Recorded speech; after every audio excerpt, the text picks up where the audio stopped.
पिछले कहानी में हमने सुना बीना ने डॉक्टर साहब को माफ कर दिया और इस पर डॉक्टर साहब का दिल उछलकर बाहर आने को होता है। डॉक्टर साहब अपने दिल को समझाते हैं, जस्ट चिल यार, कुछ तो ऐसे हो रहा है जैसे आई लव यू बोलकर गई है और साथ में पप्पी और झप्पी फ्री। अब आगे।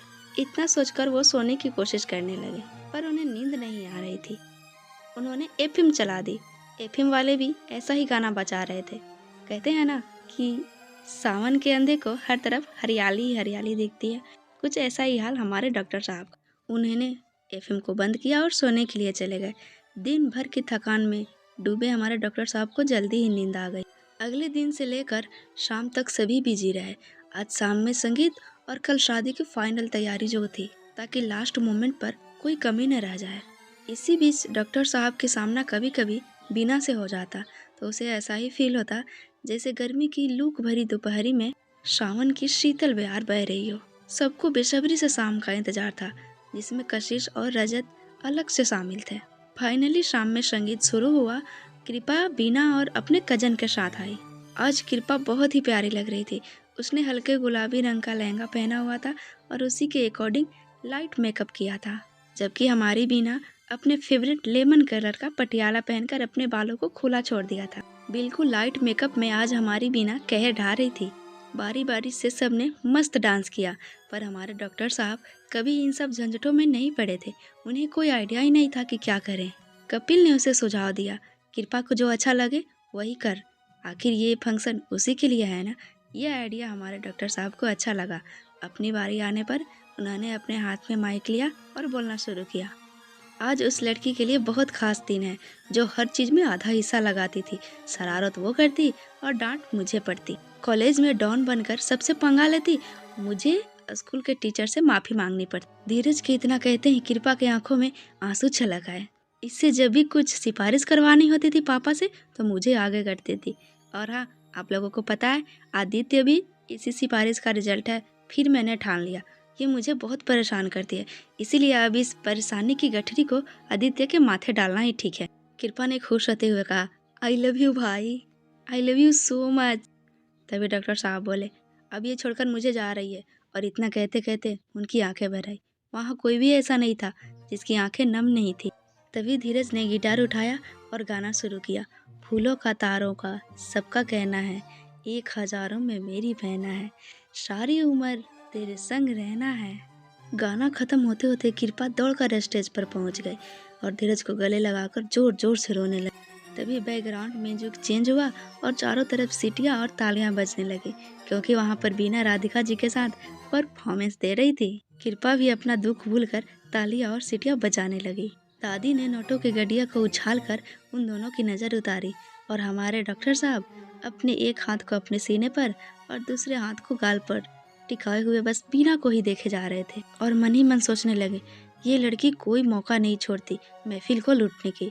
तभी वहाँ पर कशिश और रजत आए। जब कशिश ने बीना को राधिका जी के साथ डांस करते हुए देखा तो जल भुन गई और मन ही मन बोली, बस मैडम जी आज की रात तक खुश हो लो, क्योंकि अब के बाद न तो इस घर में तुम्हारे लिए कोई जगह रहेगा और न ही धीरज की जिंदगी में। और जहरीली मुस्कान के साथ कृपा की तरफ बढ़ गई। उसने उसे बधाई दी। कृपा को तो मन नहीं था, लेकिन फिर भी उसने उसे थैंक यू कहा, क्योंकि आज वो कोई तमाशा बनाना नहीं चाहती थी। उसके बाद कशिश ने धीरज से भी सॉरी फील किया और पूछा, बीना नहीं दिख रही है, कहाँ है वो? मुझे पर्सनली उससे माफ़ी मांगनी है उस रात के लिए। धीरज ने भी इधर उधर देखा, लेकिन बीना उसे नहीं दिखी।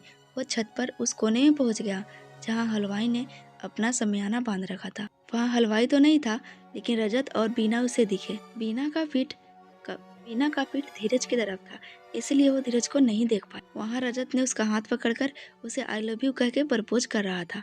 ये देखकर हमारे डॉक्टर साहब को बहुत गुस्सा आया और वहाँ से चले आए। बीना ने धीरज को नहीं देखा।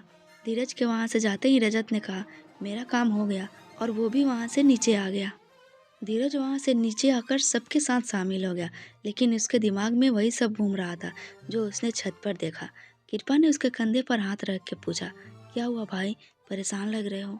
अरे नहीं, धीरज ने हंसते हुए कहा, बस जरा सी थकान महसूस हो रही है और कुछ भी नहीं। पर उसके मन में तो उथल पुथल मची हुई थी और मन ही मन सोचने लगा, उस रजत की इतनी हिम्मत कि उसने बीना को आई लव यू बोला और वो बीना वो कुछ क्यों नहीं बोल रही थी, चुपचाप से खड़ी थी वहीं पर। अगर कोई और टाइम होता तो इस वक्त रजत हॉस्पिटल में होता। क्या बीना भी रजत को पसंद करती है? अगर ऐसा है तो एक हफ्ते से जो फीलिंग उन दोनों के बीच थी वो क्या था? बीना ने उसके फीलिंग के साथ खेला, मैं उसे कभी माफ नहीं करूंगा, कभी नहीं। कुछ देर बाद फंक्शन खत्म हो गया। थोड़ी देर पहले जहाँ शोर शराबा था वहाँ एकदम सन्नाटा पसरा हुआ था। धीरज के मन में यही चल रहा था कि वो क्यों बीना को ढूंढने गया। काश वो नहीं जाता तो इस खुशफहमी में तो रहता, बीना उसे पसंद करती है। उसने आंखें बंद करके सोने की कोशिश की, लेकिन आज नींद भी उससे नाराज थी। वो बेचैनी से कमरे में इधर उधर टहल रहा था, लेकिन उसका ध्यान सामने वाले कमरे पर था, जहाँ बीना डॉक्टर साहब के दिल में उठे तूफान से अनजान निफिक्र होकर सो रही थी। उसे इस बात का भी ध्यान नहीं रहा कि उसका मोबाइल लगातार बजा जा रहा है। जब कपिल ने देखा कि धीरज फोन नहीं उठा रहा है तो वो झल्ला गया, इतनी रात को मैं उसके घर कैसे जाऊं? अगली सुबह सभी भाग भाग कर काम कर रहे थे, लेकिन हमारे डॉक्टर साहब की दुनिया तो जैसे कल रात को ही उजड़ गई थी। पर इकलौती बहन की शादी थी, ऐसे हाथ पे हाथ धर के तो कमरे में नहीं बैठ सकते ना। उन्होंने दिल को मजबूत किया और कमरे से बाहर आए। उन्हें कपिल, शनाया और आलोक दिखे, जो कानाफूसी में लगे हुए थे। उसे देखते ही कपिल बोल पड़ा, अरे डॉक्टर साहब, कल रात से ही आपको फ़ोन कर रहा हूँ, आजकल किस दुनिया में रह रहे हैं, एक बार भी कॉल नहीं उठाया। धीरज ने बिना किसी भाव के बोला, वो नींद आ गई थी और शायद मोबाइल साइलेंट मोड पर था। उसने देखा तो कपिल के 18 मिस्ड कॉल थे। बहन की शादी में आए हैं हेल्प करने के लिए, कुछ बता हमारे लिए भी। अब नहीं, कोई काम नहीं है, धीरज ने कहा। बहुत सारे काम पड़े हैं, नंद किशोर जी और राधिका जी पीछे से आते हुए बोले। अरे हाँ हाँ अंकल जी बताइए, हम तो कब से तैयार खड़े हैं, आलोक ने कहा। आलोक बेटा, तुम महाराज जी के पास चले जाना, वो खाना बना रहे हैं छत के दूसरे वाले कोने में। उन्हें किसी भी चीज़ की ज़रूरत होगी तो तुम देख लेना। और हाँ, सारे सामानों का ख्याल रखना, सभी सामान सही ढंग से डला रहे हैं या नहीं, ये लोग बहुत झोलमाल करते हैं आजकल। आलोक के मन में तो यूं ही लड्डू फूट रहे थे। चलो कम से कम चखने के नाम पर 2-4 मिठाइयाँ तो पेट में चली ही जाएगी। दरअसल आलोक मिठाई का इतना कीड़ा था कि उसे चीनी पर भी आप पूरे दिन काम करा सकते हो, और यहाँ तो पूरी की पूरी बारात की मिठाइयाँ बन रही थी। कपिल, धीरज, तुम दोनों मेरे साथ आओ, कहते हुए नंद किशोर जी आगे बढ़ गए। तभी कपिल ने उन्हें पीछे से रोक दिया। अंकल जी, मैं क्या कह रहा था, मैं और धीरू गेस्ट हाउस जाकर वहाँ की सभी व्यवस्था देख लेते हैं। नंद किशोर जी ने उन दोनों को हामी भर दी। धीरज ने कपिल से कहा, थैंक यू यार, वहाँ मेरा दम घुट रहा था।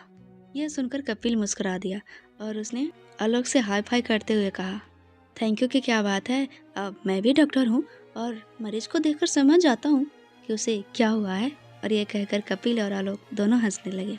चलो अब मैं भी चलता हूँ महाराज जी के पास, कहते हुए कपिल वहाँ से चला गया और तीनों अपने अपने कामों में लग गए। दोनों गेस्ट हाउस पहुंचकर काम में ऐसे बिजी हुए कि शाम हो गई। शाम को नंद किशोर जी का फोन आया, वहीं पे रहना है क्या, घर आ जाओ। उन दोनों को तो ध्यान ही नहीं रहा सुबह से कब शाम हो गई। उन दोनों ने सोचा, चल अब घर चलते हैं, वहाँ भी शायद कुछ काम हो और अभी तैयार भी तो होना है। धीरज तो अपने आप को काम में इसलिए डुबाए रहना चाहता था ताकि उसे बीना की याद ना आए। इधर बीना अपने कमरे में पिछली रात के बारे में सोच कर परेशान हो रही थी। उस रजत की इतनी हिम्मत, उसने मुझे प्रपोज किया। अभी बीना इतना ही सोच पाई। कृपा ने उसे कहा, क्या बात है, कल से देख रही हूँ कि तू कुछ परेशान सी लग रही है, क्या हुआ? तो बीना ने कहा, ऐसा कुछ भी नहीं है, तू अपने आदित्य जी पर ध्यान दे। कृपा ने कहा, अब बता भी दे क्या प्रॉब्लम है, तुझे क्या मैं बेवकूफ़ दिख रही हूँ? जो तुम्हारे मन में चल रहा है ना वो तुम्हारे चेहरे पे भी आ रहा है। अब बीना को कृपा को पिछले रात के बारे में सब कुछ बताना पड़ा। कृपा ने गुस्से में कहा, और तू चुपचाप उसका प्रपोजल सुनती रही? उसी वक्त उसके कान के नीचे कंटाप धरना चाहिए था। उस डंकी की इतनी हिम्मत कि उसने तेरा हाथ पकड़ा। तब बीना ने हंसते हुए कहा, अरे मेरी झांसी की रानी थोड़ा ठंड रख, जितना गुस्सा तुझे आ रहा है ना उतना मुझे भी आया था, लेकिन यार संगीत पार्टी में मैं कोई हंगामा नहीं करना चाहती थी। अचानक से सोचते हुए बोली, एक बात बता, क्या रजत तुम लोगों के रिश्तेदार हैं? तो कृपा ने नाम में अपना सर हिला दिया, तो बिना बुलाए ही आ गया। तभी कृपा बोल पड़ी, वो कशिश के साथ आया है। तभी दोनों एक साथ चिल्लाई, ओ, तो इसका मतलब ये दोनों कुछ खिचड़ी पका रहे हैं, वो भी कल रात से ही। पर मुझे ये समझ नहीं आ रहा है कि रजत ने तुझे क्यों टारगेट किया, तेरी लड़ाई तो कशिश से हुई थी ना, कृपा ने कहा। कृपा फिर से सोच में पड़ गई।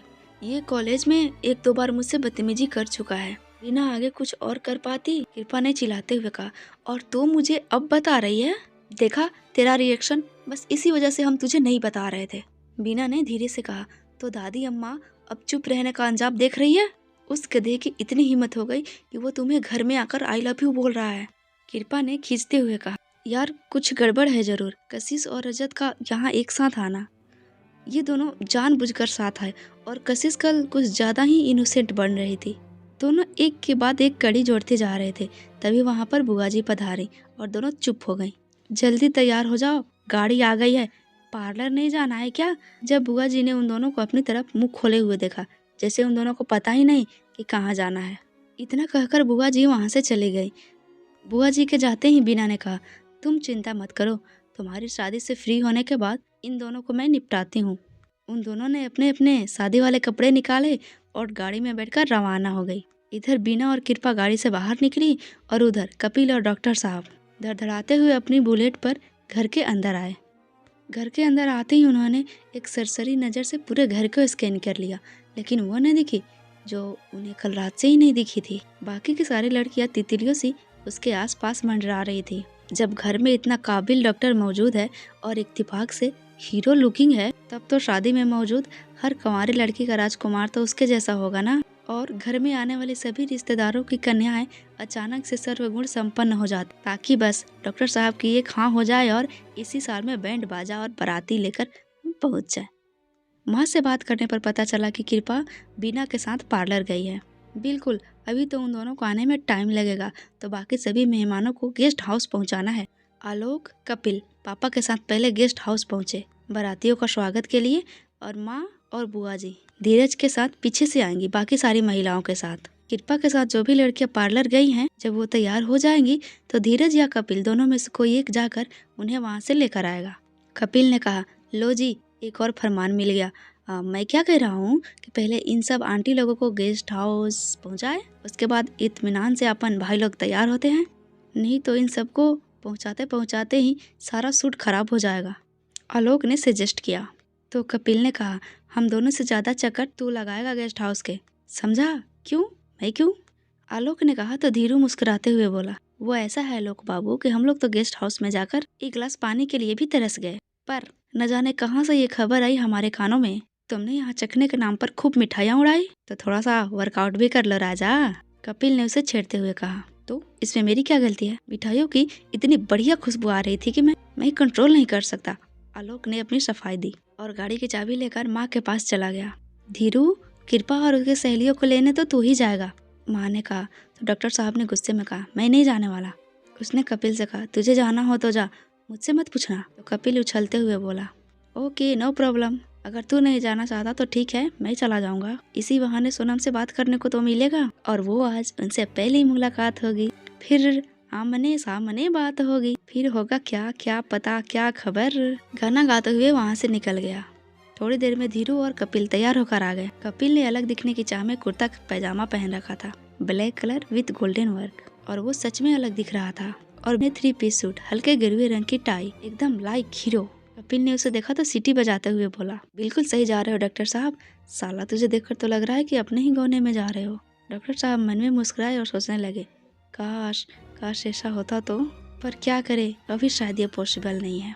तभी माँ का फोन आया और धीरज, जी माँ, हाँ माँ कहते हुए फोन काट दिए। कपिल भी बिना धीरू से कुछ बोले ही गाड़ी की चाबी लेकर बाहर जाने लगे। तो डॉक्टर साहब ने उसे आवाज़ लगाई, ओ ये बिना ब्रेक की गाड़ी कहाँ जा रही है? अरे भाई, लगता है कि आप ज़्यादा ही मेहनत कर रहे हैं, तभी आपके दिमाग से ये बात निकल गई। कपिल ने मस्ती आते हुए कहा। तो डॉक्टर साहब बोले, तू अपना दिमाग चला बंद कर और सीधे सीधे बता कहाँ जा रहा है। कपिल, क्या भाई आप भी, अभी अभी आंटी का फोन आया था और उन्होंने ही तो कहा लड़कियों को पार्लर से गेस्ट हाउस पहुंचाना है, तो बस वहीं जा रहा हूँ, और कहाँ। धीरज, तुझे किसने बोला कि तू जाएगा? अरे अभी कुछ देर पहले तूने ही तो कहा था कि तू नहीं जाने वाला, तो बचा कौन? मैं। धीरज, तू ज्यादा चौधरी मत बन, चुप करके गाड़ी की चाबी ला इधर और मेरे साथ चल, तेरा ना कुछ नहीं हो सकता। Seriously Dheeraj, I knew that, so chill doctor Kapil. और दोनों दोस्त गाड़ी स्टार्ट करके पार्लर पहुंच गए। धीरज ने कृपा को फोन लगाया, लेकिन पूरी रिंग होने के बाद फोन नहीं उठा। दूसरी बार फोन रिसीव हुआ। दूसरी तरफ की आवाज़ सुनकर डॉक्टर साहब की धड़कनों ने जैसे धड़कने से इनकार कर दिया हो। दूसरी तरफ से बार बार हेलो हेलो हेलो हो रही थी और हमारे धीरू जी किसी दूसरी दुनिया में पहुंच चुके थे। फिलहाल वो अपनी दुनिया में आने के मूड में नहीं थे, जब तक कि फ़ोन दूसरी तरफ से दोबारा नहीं आ गया और उन्हें सुनाई दिया, हेलो, आवाज़ आ रही है? तो डॉक्टर साहब ने बेरुखी से कहा, बाहर आ जाओ, गाड़ी आ गई है। थोड़ी देर में कृपा अपने सहेलियों के साथ आई। धीरज बीना को देखना नहीं चाह रहा था, पर इस कपिल को चैन आए तब ना। उसने कोहनी मार मार कर दिमाग को दही बना दिया। अबे देख रहा है ना क्या कर रहा है तू? साले देखना, सारी की सारी आसमान से उतरी परियां लग रही हैं आज। धीरज ने बिना देखे ही कहा, ज्यादा बोरा मत, ये सब ब्यूटी पार्लर वाली का कमाल है। फिर भी उनके मन का चोर कह रहा था कि देख भी ले एक बार। ये सोचते हुए उसने जैसे ही अपनी नज़र दौड़ाई, उसके चेहरे पर एक स्माइल आ गई। कृपा बिल्कुल एक राजकुमारी लग रही थी, लाल रंग के जोड़े और हैवी ज्वेलरी में। वो बिल्कुल किसी विरासत की मल्लिका लग रही थी। और फिर एक उड़ती नज़र बीना पर डाली तो डॉक्टर साहब के खुद के ही होश उड़ गए। पीच कलर के लहंगे में आधे बालों को क्लचर से बांधकर बाकी बालों को खुला छोड़ दिया था, और आंखों में गहरा काजल उसकी आंखों को और गहरा बना रही थी, और होठों पर लिप ग्लास। बस उसका मेकअप इतना ही था। हाथों में एक तरफ मैचिंग चूड़ियां और दूसरी तरफ स्टाइलिश घड़ी। बस वो अपनी बेस्टी की शादी के लिए तैयार।